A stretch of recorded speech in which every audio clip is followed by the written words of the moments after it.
अनुकृति ये इतना अच्छा अवसर देने के लिए। केसरिया तेरा इश्क है पिया, इतना अच्छा गाना बच्चों ने गाया, एकदम झूम झूम गया है ना। आज इस आज़ादी के पावन पर्व पर इस कार्यक्रम में आए सभी लोग, सबसे पहले परम सम्माननीय हमारे विद्यालय के प्राचार्य महोदय, सम्माननीय उप प्राचार्य जी, स्टाफ मेंबर, सभी जो सब परिवार आए हैं, सभी का इस कार्यक्रम में स्वागत। कुछ सम्माननीय अभिभावक भी हमारे समक्ष दिख रहे हैं, उन सभी को भी सादर सम्मान सहित इस कार्यक्रम में स्वागत करती हूँ।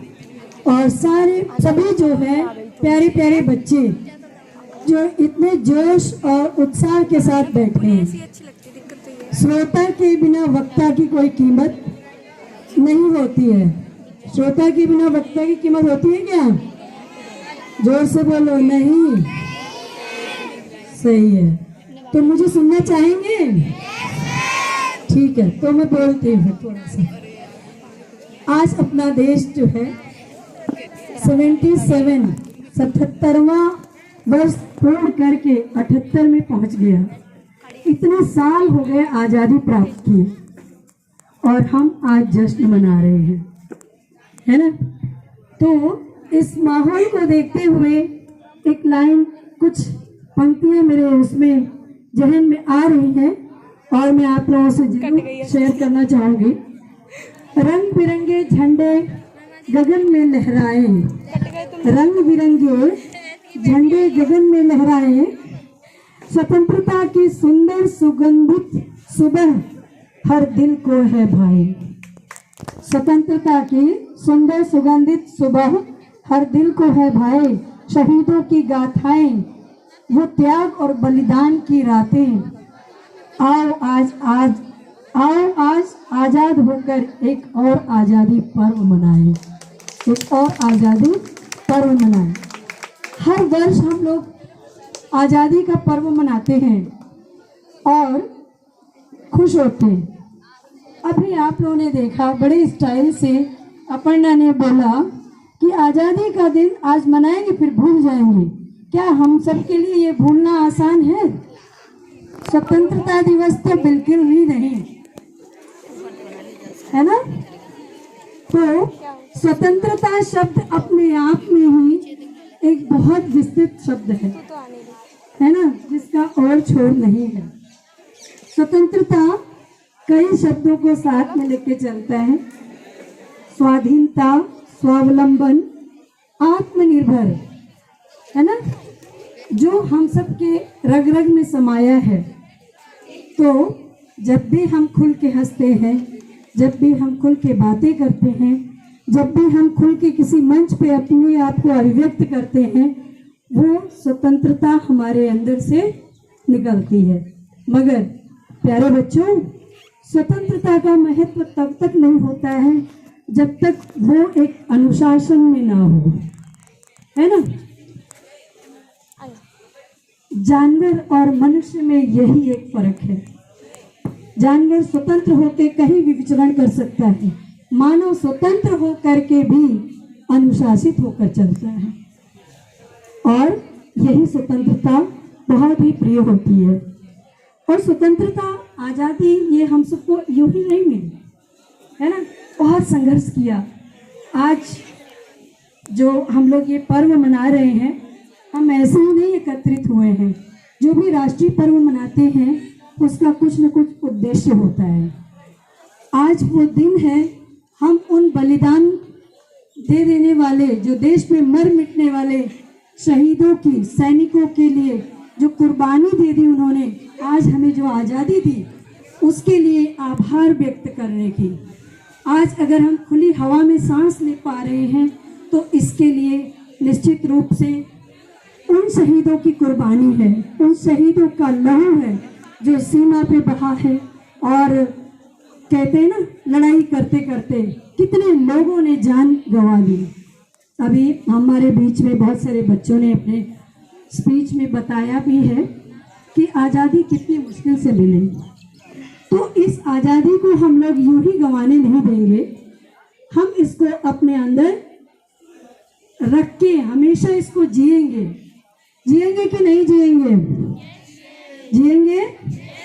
आवाज कम आ रही है, वॉइस की तरफ से थोड़ी और कम आ रही है। बहुत अच्छी, ठीक है। तो देखो, आज मैं ज्यादा वैसा इतिहास में नहीं जाऊंगी, बस मैं सिर्फ इतना बताऊंगी कि ये जो हम कार्यक्रम मना रहे हैं इसका उद्देश्य क्या है, इस उद्देश्य से हम सबको क्या फायदा होने वाला है, क्यों मनाना चाहिए, है ना। सबसे पहले तो मैंने बोला एटीट्यूड्स ऑफ ग्रेटिट्यूड, है ना। ये एक बहुत अच्छे थॉट्स हैं हमारे मन में कि हमारे लिए जिसने किया उसके लिए हम जीवन भर आभारी रहें। जिसने आभार प्रकट करना शुरू कर दिया तो वो बहुत आगे बढ़ जाता है, ठीक है।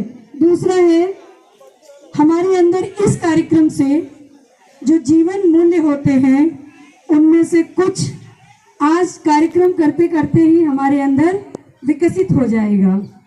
वो कौन कौन से मूल्य हैं, इसको ध्यान से सुनना। अगर ध्यान से सुन लिया तो जीवन मूल्यों के लिए देशभक्ति पर अगर कुछ लिखना पड़ा तो जरूर लिख के आओगे, है ना। तो सबसे पहला मूल्य तो ये है कि पैट्रियोटिज्म, ये देशभक्ति की भावना हमारे अंदर जागृत कर देती है। इतने सारे प्रोग्राम देखे, बच्चों का डांस देखा, हम लोग कितने देर तक ऐसा कुछ भी नहीं लगा, ऐसा लगा हम देश का जो है उत्सव मना रहे थे कि नहीं मना रहे। बहुत अच्छा। दूसरी बात ये है रिस्पेक्ट फॉर फ्रीडम, जो स्वतंत्रता सेनानी थे जिन्होंने हमारे लिए जान गंवा दिया, उनके सम्मान में ये कार्यक्रम हम लोग प्रस्तुत कर रहे हैं। दूसरा है अपना भारत जो है विविधता में एकता का देश है, तो हम लोग एकता की शक्ति और ताकत को जानने का प्रयत्न करते हैं। आज़ादी हमें यूं ही नहीं मिली थी, जब सारे लोग एक हो गए, कश्मीर से लेके कन्याकुमारी तक, असम से लेके गुजरात तक, जब सारे लोगों ने एक होकर के क्रांति की, तब जाके हम सबको आज़ादी मिली। तो ये यूनिटी,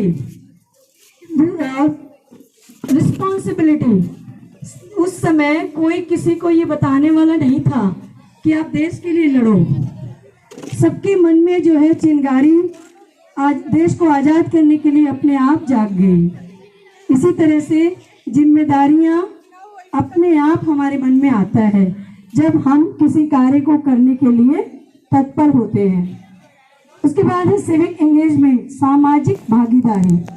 जब हम एक अच्छी सोच के साथ आगे कदम बढ़ाते हैं तो हम समाज के लिए एक अनुकरणीय बन जाते हैं, हमको लोग याद करने लगते हैं, ठीक है।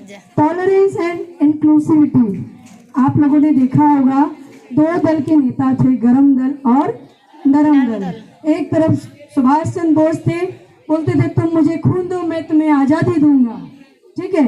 एक तरफ गांधी जी कहते थे तुम्हें एक थप्पड़ कोई मारे तो दूसरा गाल दूसरी तरफ कर दो। तो आज़ादी सिर्फ क्रांति से नहीं हुई, बहुत सोच समझ के, बहुत प्लानिंग के साथ हुई थी, ठीक है। सत्य और अहिंसा का भी इसमें सहारा लिया गया था, ठीक है।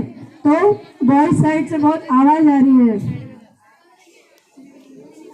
बातें बंद कीजिए तो उसके बाद बोलूंगी, नहीं तो यहीं रोक देती हूँ।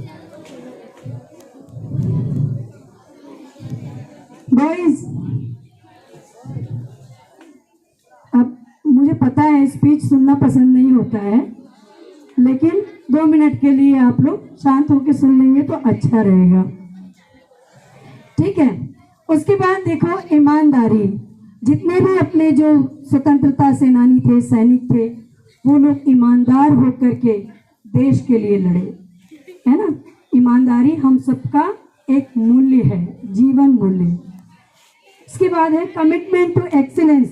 सबने जो भी क्रांतिकारी थे वो सोचते थे कि देश को आज़ाद कराएंगे, एक जोश और जज्बा था।